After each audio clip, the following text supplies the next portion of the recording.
The gods thought they had devised the ultimate torture for Sisyphus: futility.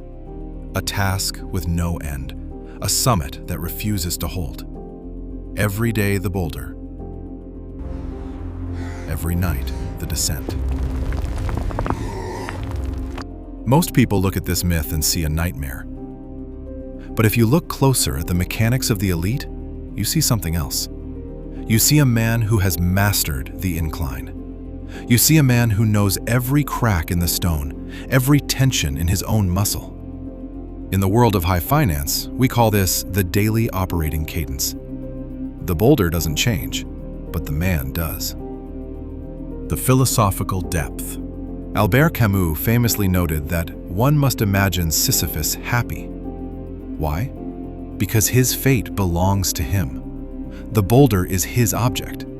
In Greek philosophy, this is the mastery of telos, the end goal, versus praxis, the action. If your happiness is tied only to the summit, the IPO, the exit, the bonus, you are a slave to the result. If your happiness is tied to the rolling, you are the master of the hill. The Sisyphus strategy is the transition from goal-oriented to system-oriented existence. The neuroeconomics, or science. The dopamine crash occurs at the summit. When a CEO hits a major milestone, the brain's reward system resets, often leading to a post-success depression. This is the boulder rolling back down.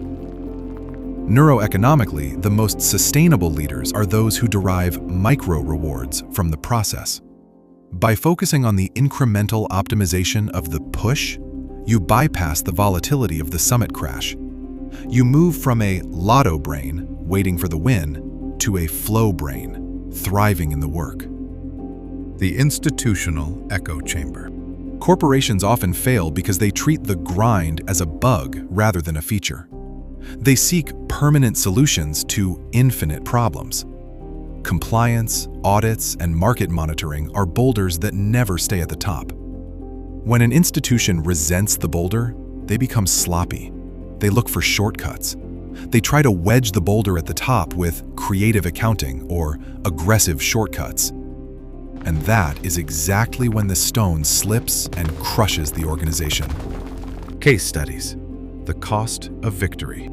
Look at the most enduring firms, the old money banks or the legacy manufacturers. Their secret isn't a one-time disruption. It is their ability to roll the same boulder for 100 years with 0.1% more efficiency every year. Contrast this with the flash-in-the-pan startups that reach the summit once, celebrate too early, and are completely unprepared for the inevitable descent of the market cycle. They didn't build the muscles for the second push. Sisyphus doesn't just push, he endures. The legacy of dust. In the lens of architectural nihilism, all summits are illusions. The hill itself will eventually weather away. The horizon line principle teaches us that there is no final victory in business, only the continuation of the game. Your legacy is not the height of the hill you climbed, but the standard of excellence you maintained while climbing it. The legacy of dust is the realization that the work is the only thing that is truly yours. The alchemist's pivot. Call to action. Stop waiting for the end of the project to find peace. Reclaim the boulder. Identify the most repetitive, futile part of your executive function, the meetings, the oversight, the risk assessments, and decide to master them with the precision of a craftsman. If the boulder is going to roll back down anyway, your only job is to become the strongest version of yourself on the way up. The hill is calling. Push. This is the Mythic Hustle.